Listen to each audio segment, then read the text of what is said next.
বিসমিল্লাহির রহমানির রহিম। এটি গ্রিএসির নতুন রিমোট দেখতে পাচ্ছেন। এটা যে লুক অনেক সুন্দর দেখাচ্ছে। এটার মডেল হচ্ছে YBE1FB8। রাইট বাটন প্রেস করলে ডিসপ্লে দেখতে পাচ্ছেন। রিমোটের পিছনে এটার যে মডেল সেটা দেওয়া রয়েছে YBE1FB8।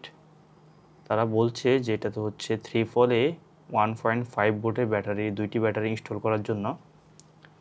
আর এখানে লেখা রয়েছে রিমোটের মোড বাটন এবং আপ ডাউন যে সুইং, এই দুইটি বাটন যদি আমরা 5 সেকেন্ড যদি চেপে ধরে রাখি তাহলে অটো ক্লিন যে ফাংশন সেটি হচ্ছে চালু হবে, অর্থাৎ সেলফ ক্লিন যে ফাংশন সেটি হচ্ছে চালু হবে।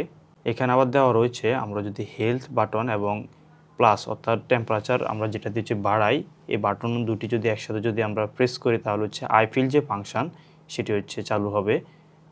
আর এখানে আরেকটি দেওয়া রয়েছে মোড এবং টেম্পারেচার ডাউন, অর্থাৎ যেটি দিয়ে আমরা হচ্ছে তাপমাত্রা কমিয়ে থাকি। এই দুইটা বাটন যদি আমরা 3 সেকেন্ড যদি চেপে ধরে রাখি তাহলে এসির যে তাপমাত্রা নর্মালি হচ্ছে 16 থেকে 31, এটার যে বিস্তার সেটা আমরা নর্মালি দেখি এটা সেলসিয়াস থেকে ফারেনহাইটে কনভার্ট হয়ে যাবে, তখন তাপমাত্রা হচ্ছে 68, 72 এরকম দেখাবে। তো এটার ব্যবহারের যে নিয়ম ইনশাআল্লাহ এটার ফুল একটা ভিডিও হচ্ছে আপনারা পাবেন কিছুদিন পর আমাদের চ্যানেলে। ধন্যবাদ।